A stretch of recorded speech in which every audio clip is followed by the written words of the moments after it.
রব্বিরহামহুমা কামা রব্বায়ানি সগীরা।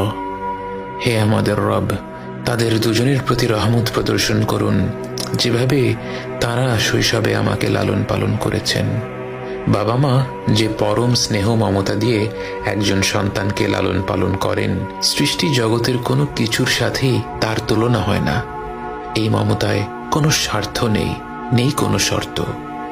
যখন আমরা আল্লাহর কাছে বাবা মায়ের জন্য দোয়া করি, আমরা পৃথিবীর পবিত্রতম মমতার কথা উল্লেখ করে রব্বুল আলামিনকে বলি, আমার রব, আপনি এইভাবেই তাদের উপর রহম করুন।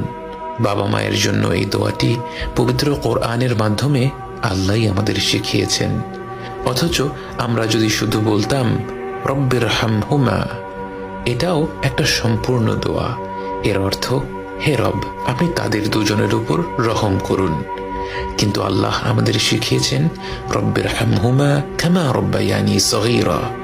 শৈশবে তারা কতটা স্নেহ মমতা ভরে আমাদের লালন পালন করেছেন এ কথা উল্লেখ করতে গিয়ে আমাদের মনে পড়ে যায় তাদের অজস্র আত্মত্যাগের কথা।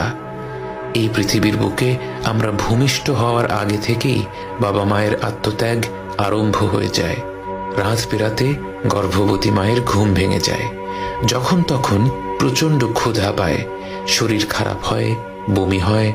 বাবাকে সর্বদা সতর্ক থাকতে হয় গর্ভবতী মায়ের যখন যা প্রয়োজন সেটার ব্যবস্থা যেন দ্রুত করে ফেলা যায়। জন্মের পর থেকে বাবা মায়ের সময়সূচি বাচ্চাকে ঘিরেই গড়ে ওঠে। বাবা মা যখন হাত তুলে তাদের রবের কাছে দোয়া করেন, তার কতটুকু নিজেদের জন্যে আর কতটুকু সন্তানদের জন্যে তা তো কেবল আমাদের রবই জানেন। এবং তিনি জানেন বলেই আমাদের শিখিয়েছেন রব্বিরহামহুমা কামা রব্বায়ানি সগীরা। হে রব, আপনি তাদের দুজনের উপর রহম করুন যেভাবে তারা শৈশবে আমাকে লালন পালন করেছেন।